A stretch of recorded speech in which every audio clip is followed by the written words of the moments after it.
Hey everybody, welcome to So Many Sequels, your book club for movies. I'm Josh. I'm Garrett. And I'm David. Welcome to the show. We're in Oscar's Best Blank Month, where we are talking about our personal picks of movies nominated in the best whatever category we chose, for whatever reason we chose. We've talked about Goodfellas. Last week, that was David's pick, which was nominated for Best Picture, among others things. I believe it was Best Supporting Actor was what Pesci won for. Yep. My pick this week is the movie Network, which we're going to talk about here in a little bit. But first, be sure you subscribe to the show if you haven't done that yet. If you watch us regularly and you haven't hit subscribe on YouTube, do that. Or on Spotify, hit follow, I think is what it's called there. Hit that button. Give us a follow so all the new episodes go directly to your device when they are ready. You can also go to our website, somanysequels.com, to find all that there. David, what is the box office breakdown of the movie Network when it came out? That looks like it was probably Thanksgiving weekend of 1976. Yes. Not a lot of details here. The box office reporting by the major groups that do such things don't really have a ton of detail from this time period. But according to those estimates, it made about $23.6 million for its whole U.S. run back in 1976 through 1977. Overseas is kind of inconsistent. Some Box Office Mojo reports it a little over 9,000. The Numbers reports it a little under 9,000. So not entirely sure, but its worldwide total is reported to be roughly $23.6 million, all on a budget of just $3.8 million in 1976. So that's the equivalent of about a $22 million budget today. So think of like Wolfman today making $150 million or something like that. That would be the equivalent of that particular run.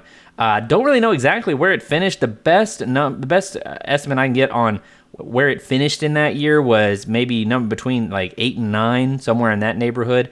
The top movie for 1976, both at the Academy and at the box office, was Rocky, followed by 1976's A Star Is Born, starring Barbara Streisand and Chris Christopherson. Ooh. Yeah, that's it. And then you had 1976's version of King Kong at number 3, followed by Silver Streak. That's a Richard Pryor flick. And then All the President's Men was number 5 movie of 1976. So a lot of classic movies, and it's funny to look at that top 5 because it's 1 year removed from movies like Star Wars, Smokey and the Bandit, Close Encounters of the Third Kind. Like, we were about to hit like the beginnings of the blockbuster era.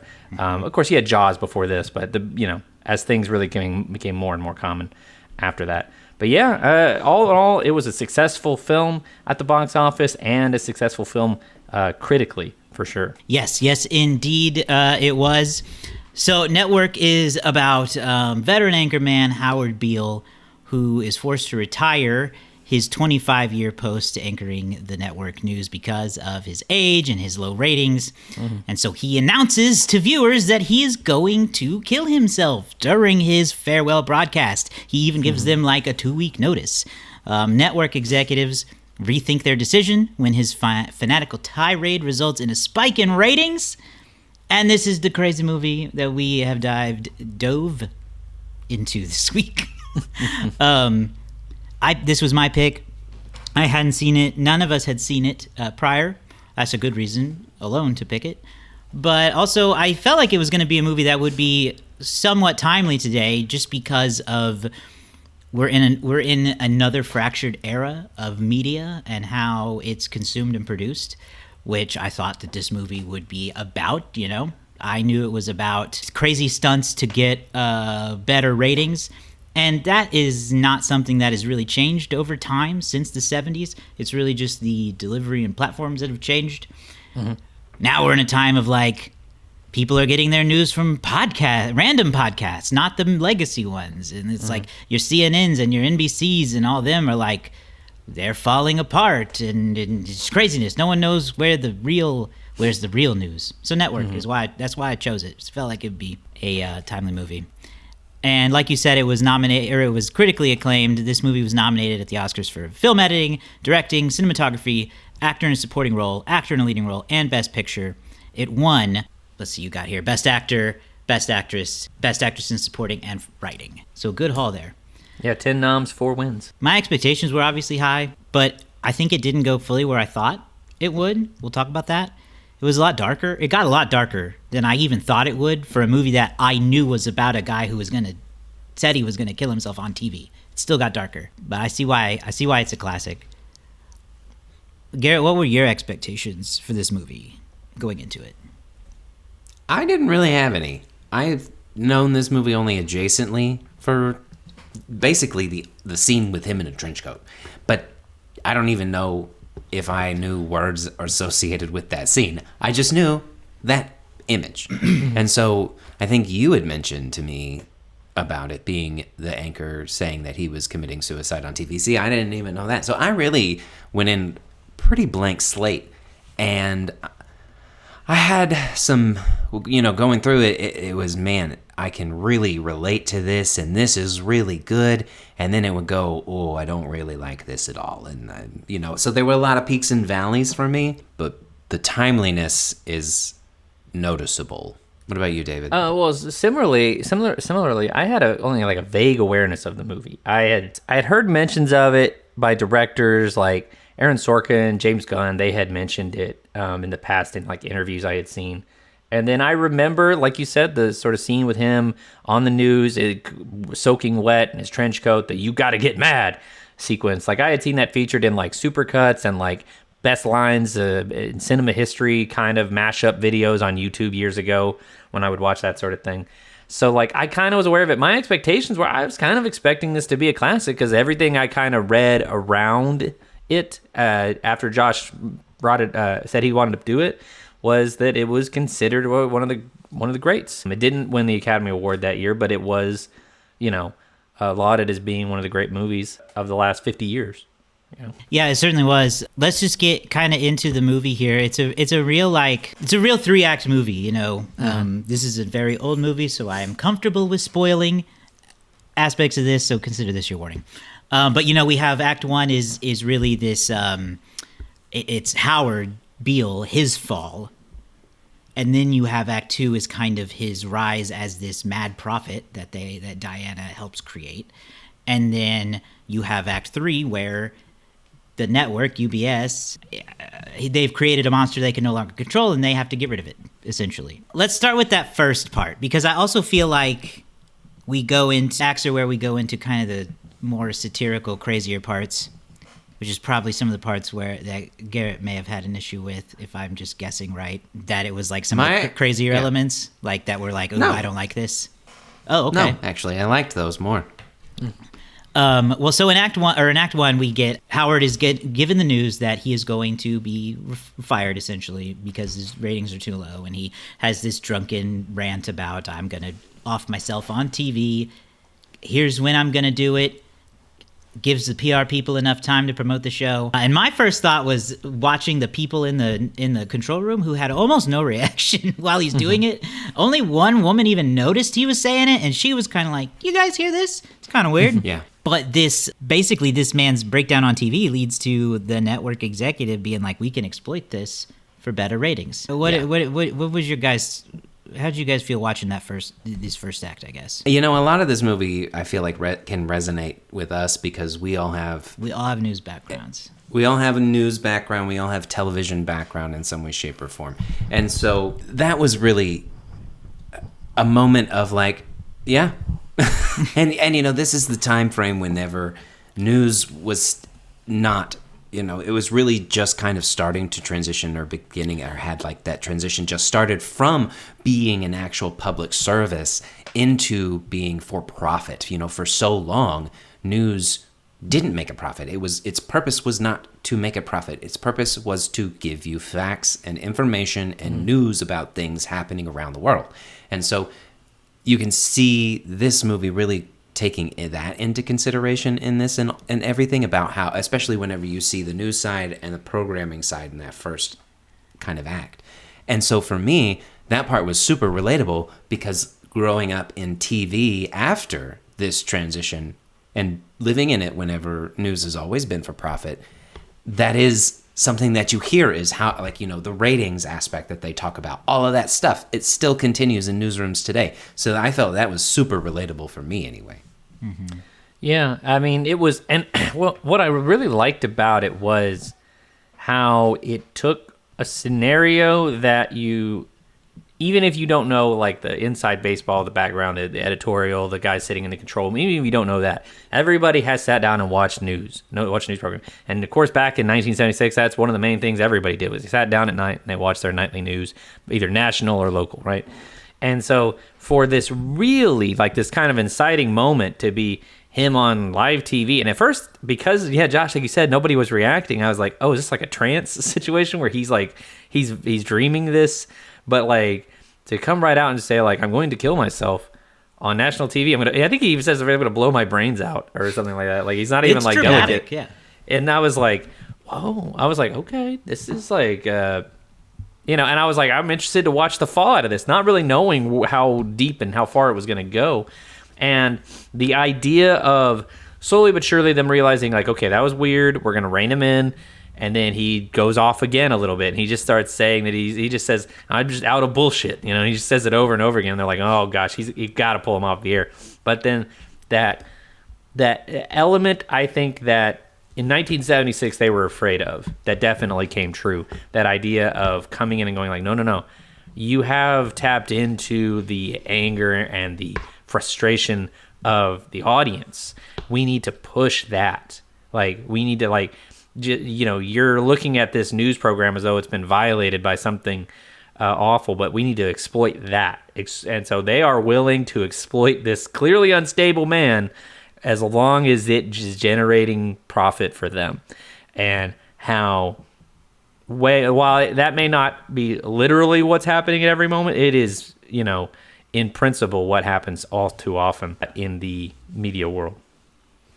Right. In today's world, it happens so far outside of like just news. Like it's internet. It's influencers. It's all that stuff that are anything can find a way. And that's sorry, Josh, go ahead. No, I was just going to continue on talking more about some of the parts of that, just because. David, you mentioned that he part of his rant is just calling everything bullshit, and that has one of my favorite lines in the movie, which is the executive takes a call and he's like a complaint call, and he's like, "It is all bullshit. So what are you screaming at me about? Or life is bullshit. What are you screaming at me about?" And I was like, "You right though. That's probably what I'd say." Well, and that guy kind of screwed himself too, because that element, this came after they basically gave the programming side control of news essentially, and so that guy who allowed the rant to continue the second time was like, screw this stuff, I'm done. Like, he can go on TV. He didn't expect it to continue. He expected that to implode itself, and that is the changing of the guard, if you will, because the integrity and the clout, I guess, that he felt the news had wouldn't be able to succeed after that until programming came in and was like, no, we got this, and went too far, But like that, again, all of this stuff, it feels like it's relevant today. No, I mean, to call the movie prophetic is almost an understatement, because it's almost exactly what we roll into. And Diana's character, there's a point where she's talking about like tapping into the underlying frustrations of the country, the audience, and how she was describing it, and how she was talking about how to present Howard Beale as this angry prophet of the airwaves, decrying the hypocrisies of our time. I was like, man, this chick's like just inventing Fox News like right in front of our face, or and that expands out into the internet, that expands out into other major news networks, and obviously the invention of 24-hour news in the 90s really led to this inevitability of you can't just talk about what happened. You have to infuse it with, how do you feel about what happens, and how do I feel, and let me tell you how to feel, all that stuff. And so it's and I found this quote from Roger Ebert where he talked about the movie. He says at the time they could have never imagined the things of the 90s, that Jerry Springer, Howard Stern, those types of people who do all this crazy stuff, and it's all just to get those eyeballs, the shock value of it all. That's what they were doing. That's what they were satirizing the idea, but it was all right around the corner. And it's interesting what they portray the audience as being into at the time. And they're to a degree exaggerated, I think, but also to a degree they're not, because I think of the somewhat prophetic nature of the movie, not to be, too not pun intended, because there's also like a literal prophet in this movie, or like they, act like there's one when they add a psychic to the news show. Yeah. A real idea that is had and done. But we also see the audience is just like, we are mad as hell. And I appreciate that it is something I talk about a lot of times with. So I still work in news. Sometimes I talk to reporters about this, is because they're looking at, TikTok, the internet, all that stuff as like, how do you succeed over there versus television? How do you succeed online versus? And I keep telling them, like, I think what you really need versus television is you need some kind of authenticity. Whereas TV news for a long time, even in the 70s and all the way through today, has this artificial like glow about it. It's like we have our suits on and we have our very professional looking set and all this stuff. And meanwhile, people on TikTok will tell you the news while laying on the floor. Like there's no pump, there's no exciting swirling graphics. They'll be laying on the floor telling you what's, like what just happened and why you might be frustrated by it, you know what I mean? Or they might do it in some form of silly skit or something like that, right? Like that authenticity and lack of sort of fakeness, I guess, it appeals to the audience like that. They were tired of hearing the BS, and this guy was speaking, even if what he was saying was also BS, he was appealing to their emotion and not to their logic. And that part is predictive of the satirical news, right? So at some point in time, it becomes exploitation. And then at some point in time, it becomes The Daily Show, and it becomes The Colbert Report. When they start putting sidekicks on there and stuff, they have jumped the shark at that point in time as far as what news is. And so, but then it has that audience. And again, it started off as a news program. And so there is reputation, there is credibility. There is some of this, but yeah, he's so that again adds to what a lot of these people are saying and feeling. It comes from someone who has a little bit of authority, a little bit of credibility, and it's validating all of these feelings. And again, that is you can see so many of these stories being told as we transition from television to internet to social media. There's all of these. Television looks at social media and goes, well, there's no ethics, there's no standard, there's no nothing. And the newspaper, old news, whenever programming took over, all of these things are cyclical and have been done and said before. And it's just crazy to me to see how it repeats itself. That's the thing. Some of it is prophetic in the sense that this movie came out before television news became a 24/7 thing. CNN hasn't been created yet. It's just not a thing like it is now. And it certainly isn't editorialized like it is now, or like it becomes once things really start to blow up for Howard and the network, and he is moved to his own show. It's not a news show anymore. It's more of an opinion show. But then it's cyclical in the sense that we just are always, it's the same crap, isn't it? It's always the same crap. Because I made a point to write down this line in his You've Got to Get Mad speech, where he says, I don't know what to do about the inflation and the Russians and the crime in the street. All I know is that first you've got to get mad. And if those are not three of the most pressing topics on Americans' minds today, I don't know what is. And that's the cyclical nature of it. We just we just repeat this shit. And no other way to say it. It is why I've been told this by a few people, but it is why it is so important that if you really consider yourself a cinephile, if you really consider yourself a movie lover, you need to watch these older movies, because it gives you that perspective. We get really wrapped up, not just movie lovers, but any people living today. We get so wrapped up in our own time, and we think that we're living through truly unique circumstances that have never happened before. And in some cases, we are. But you go back and you watch this movie from 1976, and what are they talking about in this movie? They're talking about corporatism. They're talking about fear of communism. They're talking about the destruction of democracy, the expansion of media, and the degradation of people and things like that. Like, it's all there. Almost 50 years ago, they're going through the exact same stuff. Yeah, scary part is it all came true. Yeah, Faye Dunaway is really good in this movie as the person who is just so focused on like her mission is to make this the number one network through hell or high water. It doesn't matter to her. She is focused on one thing, and that shows throughout this whole movie. You know, you look at the relationship between her and Max, and like, you know, she's only always talking about business. There's never anything there. Max even during throws away his marriage for her. Right. Yeah. What and that's this is as we shift into second act, right, Garrett? Yeah. No, I was just going to say this is where I started to have some of the issues with the movie a little bit, is the relationship aspect. I didn't love it.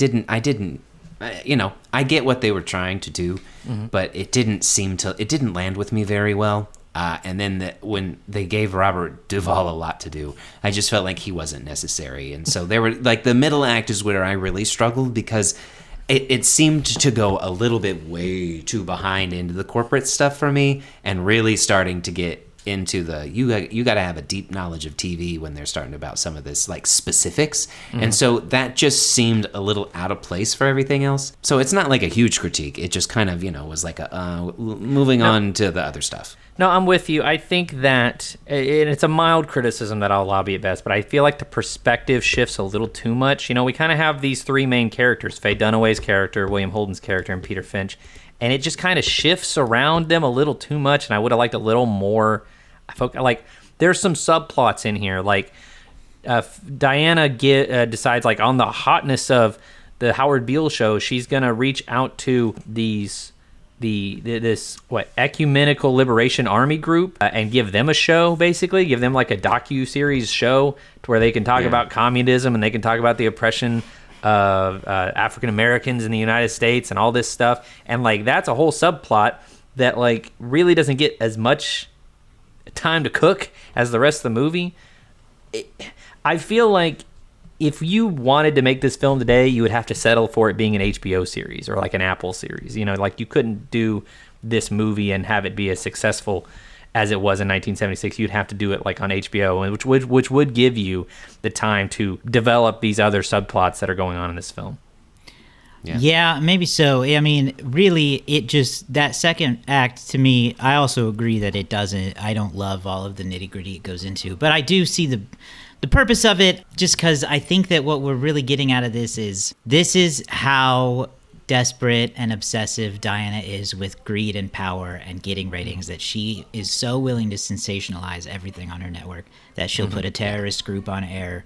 She'll do anything. Well, and this is when Howard discovers the corporate corruption going on, that the network is going to be sold to a foreign conglomerate, and it starts to unwind for him a little bit. Yeah. There's a line that I wrote down that stuck out to me, because again, this really is a period of the time and the transition that they were going through. But think about it now in our context. He said television is not the truth. Television is a goddamn amusement park. And that is the truth of this moment, is like they are going from credible journalists presenting you the facts and transitioning into making a profit to where ratings. Everything is all about driving sales, money, and that is what is key. And so Diana represents that so strongly with her character, that she is only trying to give this network, it doesn't matter what it is, as long as people are watching it. And that holds true for not only television, but it holds true for news. It holds true for like headlines. It holds true for social media followers. It holds true for everything right now. It doesn't matter what the truth is, as long as someone's watching and entertained by it. And that, to me, is crazy that still holds up. Yeah, holds up better now than it did back then, frankly. You know, Diana, she has a great part when she's at dinner with Max, where she says, you know, she tells him she doesn't even make love good. She only works good. I only am good at my job. I'm bad at. I actually, hang on, because I have it. She's the worst lay. I arouse quickly, consummate prematurely, and I can't wait to get my clothes back on and get out of that bedroom. And then all I want out of life is a 30 share and a 20 rating. What a miserable cretin. Yeah, we get to see that later when she talks all the way through them going through with that, and we see the whole thing play out. I mean, it speaks to. I mean, honestly, that's like a really good informer of how she is in this boardroom. She has no ethics. She's emotionally empty. Like, she has no sense of what's right or wrong. And ultimately, while she's proven right in how successful it can be, she's also proven why it's not a good way to go. Yep.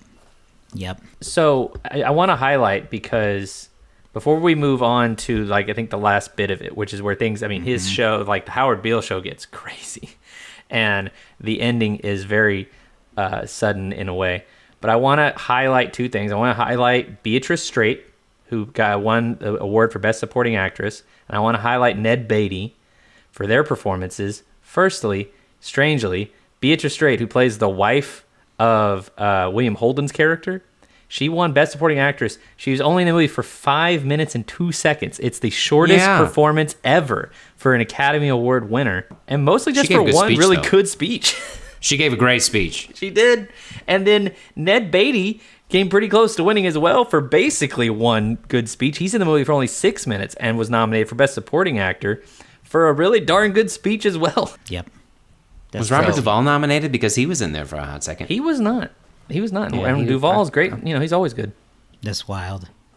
It is crazy what can get you nominated. I mean, that can still happen sometimes, where it's just maybe a really good moment that stands out. Yeah. So in that, as things start to unravel for everybody, as Howard begins to see that he's being exploited and the network is corrupt, he delivers a depressing speech on air that does not get the crowd riled up, but makes them sad.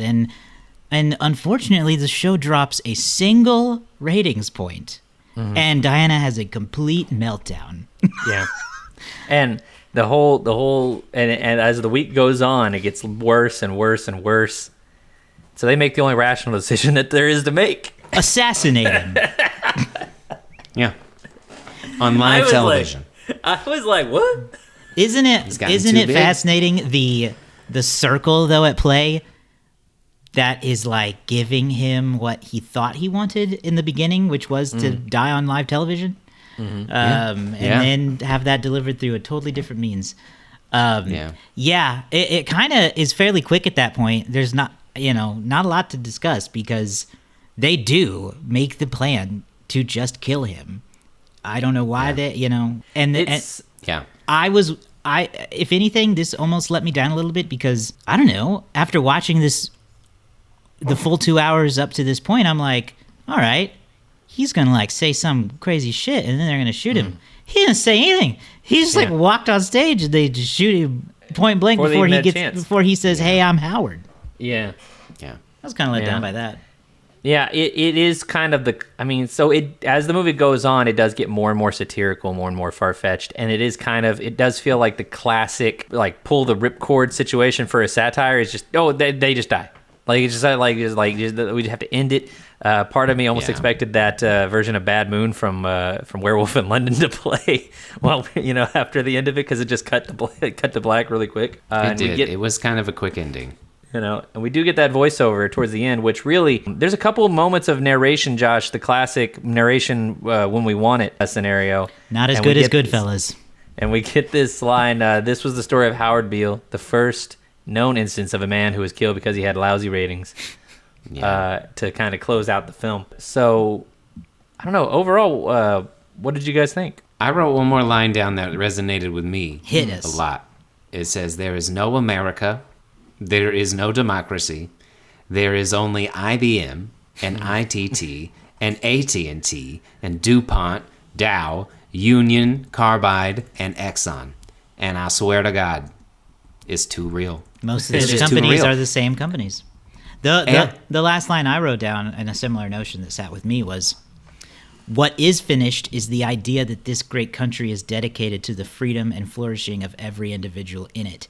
It is the individual that is finished. It's the single solitary human being that is finished. And that resonated with me very strongly, Same here. I question what freedom is anymore. Yeah. But powerful. Yeah. Go ahead, Dave. I also, this wasn't like a particular line, but the moment where Howard is telling everybody to go to their windows and shout, "I'm mad as hell, and I'm not going to take it anymore," and they do, and they open the windows, and you just see all these people, doing it, just going out on their windows and shouting, and the thunder and lightning and all that stuff, and it felt like that was the point in the movie where it just took that shift, where that's like your shift into, now we're going to go a little bit out there, a little bit bonkers, but still, unfortunately, too real for today. But I was like, wow, all right. I was like, I get it. I get why this movie was so well liked at the time. Yeah. Yeah, I would say, overall, I get it. I get why this is still considered a classic movie. I really enjoyed it, despite some aspects I didn't. But overall, I thought it was really strong, so I'm going to give it a 4.5. It was between a 4 and a 4.5. Nice. No, I agree. The performances are top notch. I thought the dialogue was pretty great throughout, and I was really engaged. I thought I might not be, but I was really engaged. I'm also going to give it a 4.5. Nice. I'm going to look like a jerk because while I enjoyed this movie for most of it and related to a lot of it, there were moments where I was kind of like, I'm ready to move on with it. And I think that it is a really good talk and think piece, but if I'm gonna sit there and watch it, for me that rating is about, I'm gonna give it a 3.75. It's not quite a 4 for me. I felt like it was like better than really good, but not quite great. Okay. I'll take it. I will take it. What did Paddington think? Paddington rated I don't know the Paddington. I wanted to look up Paddington for Goodfellas last week. Yeah, I didn't see Paddington on here, so he's probably not one of the viewers. But let's look at some of the most popular reviews of Network here on Letterboxd. 4.5 stars from 2021. Things are much better now. Yeah. Okay. 3 stars, and I had this thought. For a movie so ruthless, it has a pretty generous definition of middle-aged. Max is old. He is. 4 stars. These white people yelling made several points. ... 4.5 stars. He's saying that life is bullshit, and it is. So what are you screaming about? Yes. And then finally, 4.5 stars. Good thing that instead of working in media, I am checks notes unemployed. All right. Who's up first, Mr. David, the stat keeper? Let's see. Well, currently in last place is defending champ, Garrett. Oh, it's me. You and Josh are actually tied, but he won last week, so I'll give it to you. Fair. I feel like this one is going to have a wide range of people who like it and people who are kind of like me. So I think this is going to be a 3.8. 3.8 from Garrett. Okay. Josh? I think it's going to be fairly well liked, but how well liked? Because Goodfellas was really high, wasn't it? Weren't we shocked by that? 4.5. That's right. That's really high. I'm gonna guess 4.2. Okay.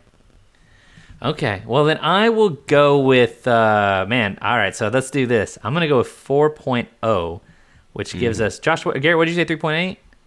Yep. So that's going to give potential for tiebreaker split here. 4.0. 4.0. 3.8, 4.0, 4.2. My gut says 4.1, but I'll go with 4.0 here. That would be upsetting. No direct hits this week, and we all undershot, which means I win by default, being closest. This movie is a 4.3 on Letterboxd. Oh, wow. All right. With good for it. 40,000 ratings. Nice. A 4.26 to be precise. Oh, okay. 4.26. So you are technically a little closer. If we could rate that way, I would. Unfortunately. Well, there you go. Well, that puts Josh at 2, Garrett at 1, and me at 3. 3, 2, 1, baby. Ooh, 3, 2, 1. We're right neck and neck. All right, well. As it should be, since it's like the 4th time we've done it. Let's get out of here. Makes sense that it would be very close. I really thought we had a chance to split one there. We haven't done the tiebreaker. It's been a minute yet. since we've needed a split. That's gonna do it for us this week. Garrett, do you want to reveal your pick? Do you have it ready? I do. It's very exciting. Let's do it here then. I think. I was trying to figure out where to go because we have a tendency to skew on the newer side, if you will, the 80s, 90s, early 2000s-ish area. So I was trying to figure out something. You just.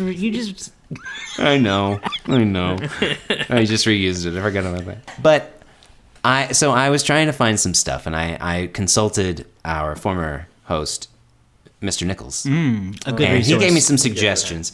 He gave me some good suggestions. Okay. And I decided to go with a movie that is on the newer side. It's not older, but it's also a little counter-programming to what you guys have done, which is a lot of heavy stuff. Yeah. And so I am going to do a movie that I feel like we have all seen, but not since we were 5 or 6. And I'm talking about Babe.